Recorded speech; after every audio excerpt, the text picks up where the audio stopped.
The Brighton Mainline is one of the more well-known railway lines in England, connecting the capital city, London, with the iconic seaside resort town of Brighton on the south coast, hence London, Brighton and South Coast Railway. On the motive power side, the line has played host to a huge variety of steam, diesel and electric locomotives, or multiple units, over the years, including the famous Brighton Bell Pullman EMUs, otherwise known as the 5 Bell or British Rail Class 403. These units ran from 1933 to 1972.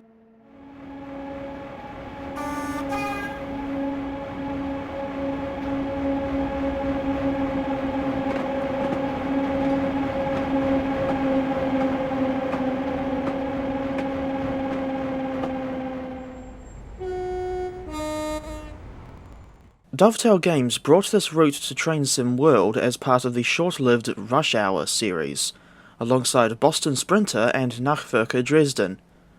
Although this route is set in the 21st century, meaning the Brighton Bell is nowhere to be seen anymore, it's more than worthy of being in that Rush Hour series, which is more than can be said for Boston Sprinter. I reckon they should make more of these sorts of routes, something like Line S3 on the Berlin S-Bahn for example. Or any Berlin S-Bahn line, really. Having originally been released in October 2021, the version of this add-on that's compatible with TSW4 now costs $43.59 NZD at full price, an increase of $7.59 over the original price. For reference, I always buy TSW add-ons on Steam. This is a remake of the old London to Brighton route in TS Classic, updated to depict a more recent time period. It's definitely post-2016 because, for one thing, the track at Battersea Park's Platform 1 is gone, while Platform 2 is now just a bay platform only used by rare London Overground services. Secondly, you've got the fancy schmancy Thameslink depot at Three Bridges, although the sidings are always empty. And thirdly, Gatwick Airport Station is depicted with the new Platform 7 that opened in 2014, with Platforms 5 and 6 now being dedicated to the Gatwick Express trains. Besides the 50-mile-long main line from London Victoria to Brighton, via the so-called quarry lines, you also get the alternative route via Red Hill and a little stub of the North Downs line to Reigate. Why that route was only electrified as far as Reigate is beyond me. I'm disappointed in the lack of the 19-mile-long Red Hill to Tunbridge line, as that would have provided another section on which to run the Class 377, thus making the overall route even less linear and more interesting. Frankly, I wouldn't be surprised if Dovetail comes along to release Red Hill to Tunbridge as a standalone route, as bad of an idea as that would be. Other sections that I would have also liked to have in the game are Selhurst to West Croydon, South Croydon to East Grinstead, the Caterham branch, and Kemah Junction to Lewis. I think the section to Lewis would make the most sense, because it's not very long, only has 2 additional stations, in the form of Plumpton and Cooksbridge, and it would link up with the East Coastway route. On the motive power scene, this add-on isn't all that good, in my opinion. You only get the Gatwick Express Class 387-2 and Southern Class 377-4, with the latter being reused from the East Coastway route, albeit with much better sounds this time.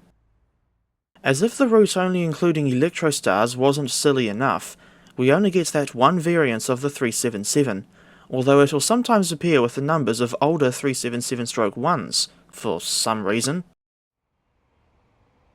The Gatwick Express is a well-established shuttle service that runs non-stop from London Victoria to Gatwick Airport, although most services continue all the way to Brighton these days.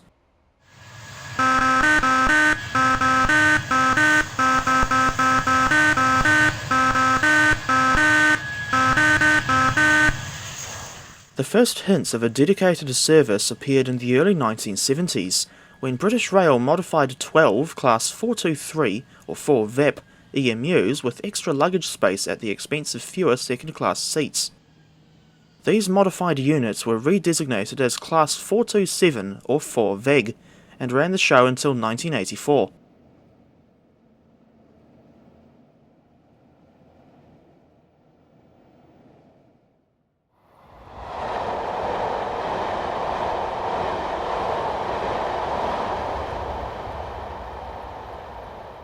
It wasn't until 1984 when the Gatwick Express brand was launched, with the new service being a non-stop shuttle between London Victoria and Gatwick Airport. Motive power for the new GX service was provided by Class 73 electro-diesel locomotives, which ran in push-pull formations with Mark II coaches and a Class 489 GLV. The 489s were effectively hybrids of luggage vans and cab cars, and they were converted from Class 414 2HAP EMU coaches.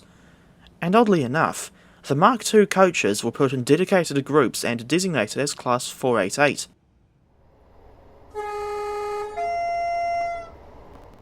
The 73s, Mark IIs, and 489s remained in service on the GX until 2005, by which time their replacement units, the Class 460s, had most of their mechanical issues fixed.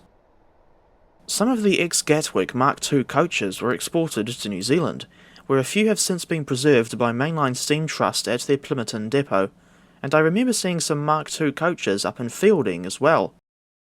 Other Mark II coaches, that didn't run on the Gatwick Express, also ended up here, and have since been heavily rebuilt. Some of those coaches are still in service on the Capital Connection, from Palmerston North to Wellington, Wairarapa Connection, from Wellington to Masterton, and Te Huia, from Hamilton to Auckland, although this is not the first time Te Huia's coaches have been refurbished, as they were originally refurbished in the mid-2000s for commuter service in Auckland.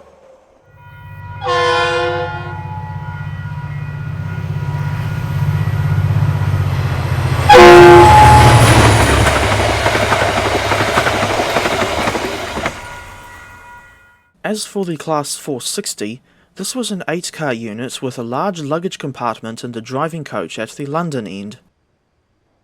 Only 8 of them were built, as part of Alstom's Juniper family, and they entered service in 2000. Essentially, they were identical to the Class 458 except for the streamlined cabs and that big luggage compartment at one end. But they didn't last too long in service, and ended up being withdrawn between 2010 and 2012 for replacement by the older Class 442 Wessex Electric units. Besides ongoing reliability issues, the 460s were withdrawn so early because their fleet size was too small to support both the planned service extension to Brighton and 15-minute frequencies at the same time. But why they couldn't just keep them running alongside the 442s is beyond me.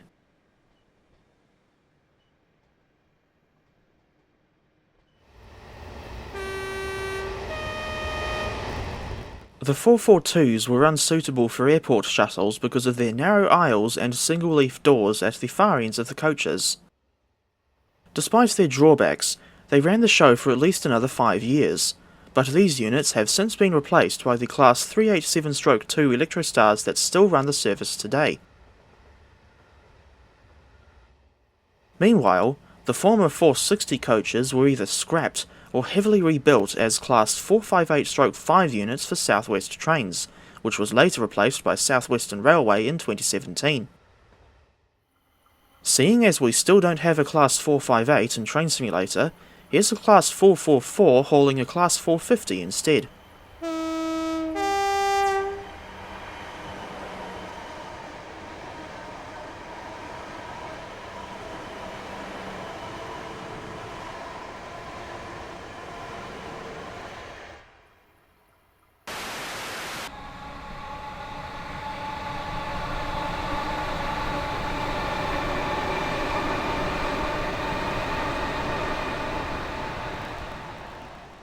I'm not at all happy with Dovetail's decision to only include one variant of the Class 377, because, in real life, Southern actually uses 6 variants of this class. At the very least, DTG should have added the 4-car 377-2, or better yet, the 5-car 377-7, to accurately represent the service that goes up the West London Line and West Coast Main Line to Milton Keynes. It looks really dumb in-game when it's run by 377-4s instead of the dual voltage units. Most 377 variants, including the 377-4, do not have pantographs because they're only equipped to run in third rail territory. Another unit they should have added, although I suppose it's a bit late to sort this out now, is the refurbished Class 455-8, which used to run commuter services out of London Victoria and London Bridge. As it stands now, with the route's time period and current in-game rail scene, it still looks unrealistic when you're only seeing 377s running every single southern service, and only one 377 variant at that. There are an awful lot of prototypical units missing from this route, although you'd only see most of them around the London Victoria and Clapham Junction area. Those units are the Class 378 on the London Overground, Class 159, 444, 450 and 458-5 on South Western Railway, and the missing 375 and 465 variants on South Eastern. The section through Clapham Junction doesn't look or feel right when you're only seeing Southern and Gatwick Express trains there. You don't even see the Southern Class 171 DMUs running Uckfield services over the short section from East Croydon to South Croydon. But perhaps the most glaring omission from the default timetable, which I still use out of personal preference, is the Class 700 Desiro City EMU. Dovetail did release a 700 add-on in July 2023, but it's only for Southeastern High Speed as it only includes the 8-car 700/0 variant. I was told some time ago that there were memory issues, or whatever it was, on the console versions of TSW that prevented the 12-car 700/1 from being added to the Brighton Mainline. Yeah, never mind the PC players. Regardless of Dovetail's reasoning, it still doesn't change the fact that the route looks horribly unrealistic without the 700/1.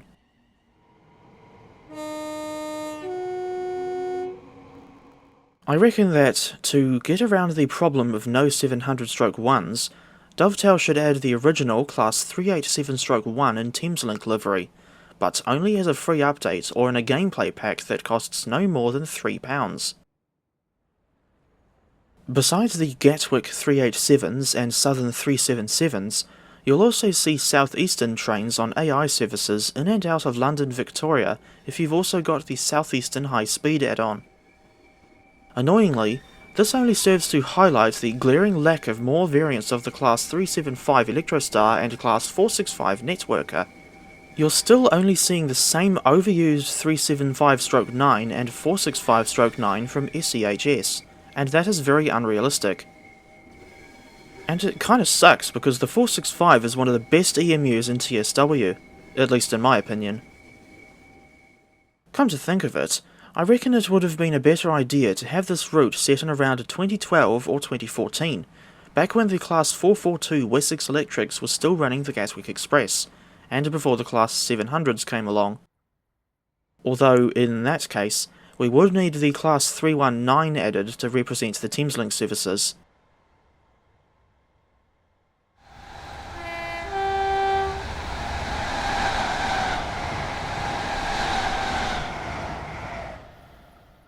I don't know why the Class 387, of all units, was chosen for the Gatwick Express, and I always thought that this was a poor choice due to the complete lack of any large areas of dedicated luggage storage.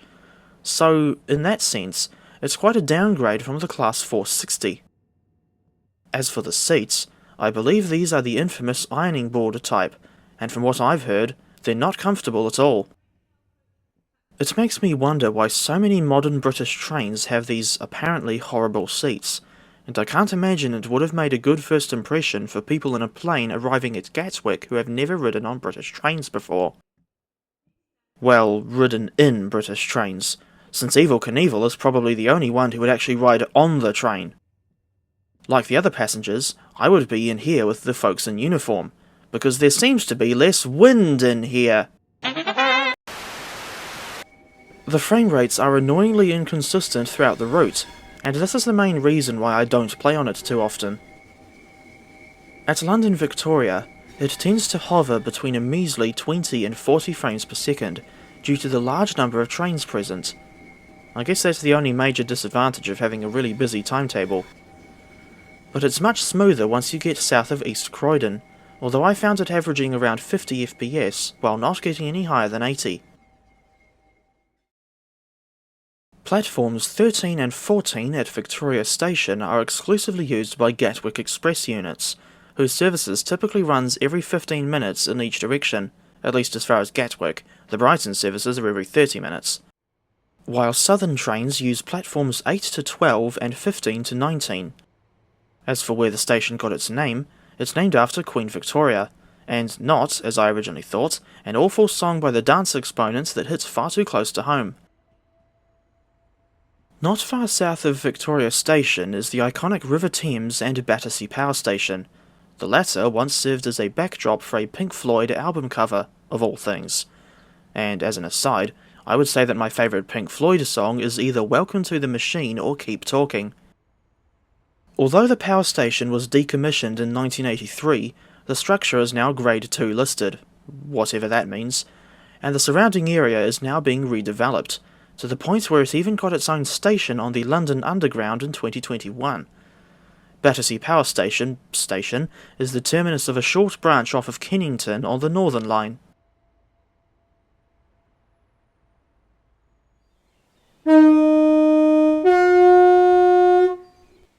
The next significant landmark I want to mention is the Ouse Valley Viaduct, located between Balcombe and Haywards Heath stations. Although it's annoyingly difficult to get good shots of this viaduct in TSW due to the invisible walls placed too close to either side. I tried using photo mode, thinking it would get through the invisible walls, but that didn't work. The viaduct was built in the early 1840s, and it measures 450 metres long by 29 metres high. As for what the Class 395 is doing here, I have no sodding clue. Further down the line, we have Clayton Tunnel, located between Hassocks and Preston Park stations. The tunnel is famous for the castle-like architecture of its northern portal, and at 2.066 kilometres long, this is the longest tunnel on the Brighton Mainline. Despite its name, the tunnel has nothing to do with the Class 17 Clayton diesel locomotives. There's a footpath on the nearby overbridge carrying the A273 road, which allows for a good view of the tunnel. And I think Tom Scott, of all people, used it as a filming location in one of his videos, in which you can see background cameos from a Class 387 and later a Class 700. But because this is TSW, you can nip down to track level and get an even better shot of the trains rushing past. However, due to the presence of invisible walls that prevent you from walking under the overbridges between Hassocks and the tunnel, I had to get on a train at Hassocks and jump off the back end just as it entered the tunnel.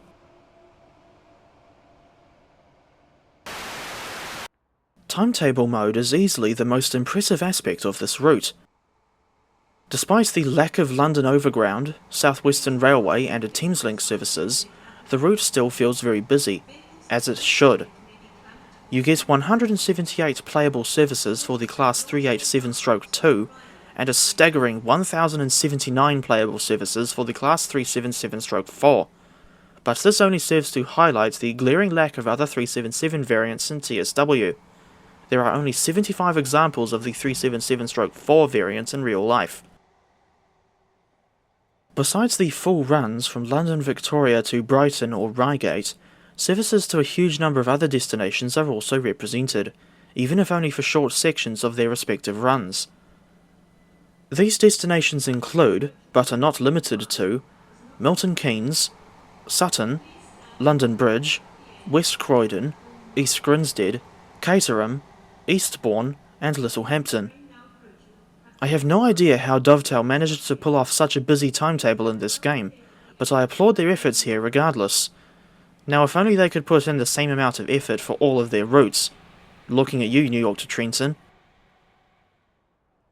By contrast, the services run by 387s are not as varied as the southern services. These only consist of the basic shuttles that only go as far as Gatwick Airport, or the full runs to Brighton that only stop at the airport. This provides 15-minute headways north of the airport, and I often prefer driving the 387 over the 377. Although the 387's top speed is 110 miles per hour, the highest permitted speed on the Brighton Mainline is only 90 miles per hour. Even though the unit has dual voltage capabilities, it's kind of pointless in TSW because you're only using this unit on third rail DC lines. In addition to the 377-4 and 387-2, motive power from a few other add-ons will layer onto the Brighton Mainline for more playable services, thus making the rail scene south of East Croydon just that little bit more lively. The layered-in stock includes the Class 375-9 from Southeastern High Speed, GWR Class 166 and EWS from Great Western Express, and the Southern Class 313 from East Coastway. You get 64 playable services for the 375, 12 for the 313, 78 for the 166, and 14 for the 66. The 375 appears on diverted southeastern services, which you can drive between Red Hill and East Croydon. The Charing Cross to Hastings services would normally go via Orpington, if I'm not mistaken. Meanwhile, the 313s run occasional empty stock movements from Brighton to Selhurst Depot and vice versa, and the 166 represents the North Downs Line services from Gatwick Airport to Reading, but you can only drive these services as far as Reigate. If you've also got the West Somerset Railway add-on, the Class 09 diesel shunter will appear in a siding at Lovers Walk Depot in Brighton, but she doesn't have any playable services. This is a bit of a pointless layer, if you ask me. The Class 66 diesel locomotive appears on freight services between Wivelsfield and Clapham Junction, although not all of her services cover that whole section, and one of her services is split into 2 parts, while another pair are split into 3 parts. I'm so bored of seeing the 66 on so many TSW routes that I don't care to remember where her Brighton Mainline services start or terminate at, outside of in-game route coverage. As for the Class 166 networker, loads of her services are split into 2 parts because of the reversal at Red Hill. Essentially, the driver has to change ends when they arrive before heading back out to either Reading or Gatwick Airport. This situation is also present with the Class 323s on the Glossop line, because Glossop acts as an intermediate stop despite it being laid out as a terminus, and you have to change ends here regardless of whether you're going to Manchester or Hadfield. I find it rather annoying when Dovetail splits services into multiple parts, because it artificially increases the number of services for any given route.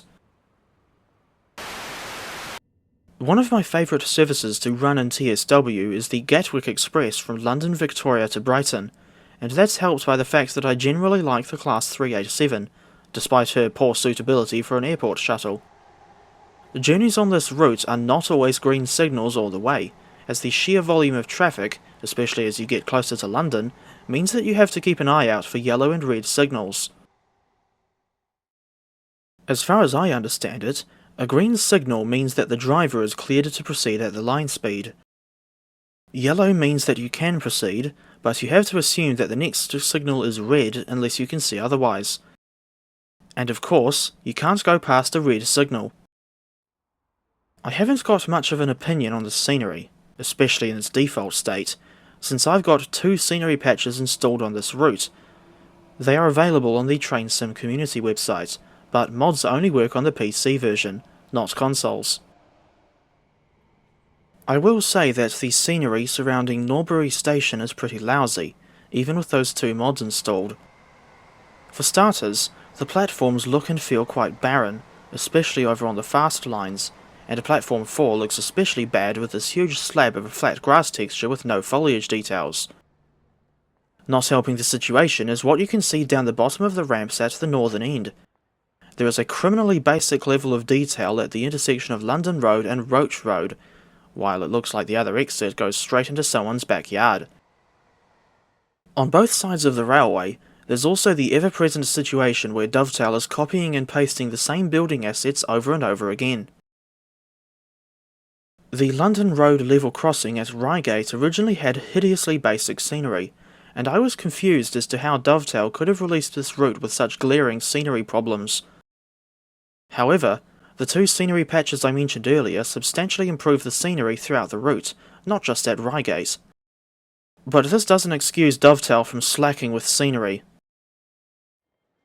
For some reason, the 387 still has a really weak horn sound that's reminiscent of the original East Coastway 377, and it sounds quite naff, in stark contrast to the improved sounds on the Brighton Mainline 377.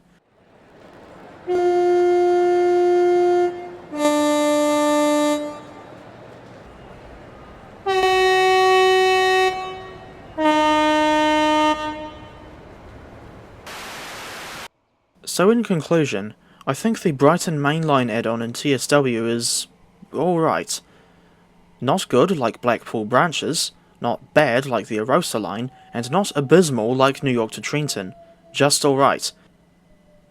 I appreciate the realistic timetable and busy atmosphere, but there's still the elephant in the room regarding the lack of additional Class 377 variants and the 12-car Class 700/1. Not to mention the annoying lag north of East Croydon and underwhelming scenery in a few places. I know I probably sound like a broken record after how many times I've brought up the presence of only one 377 variant, but it's still a big immersion breaker.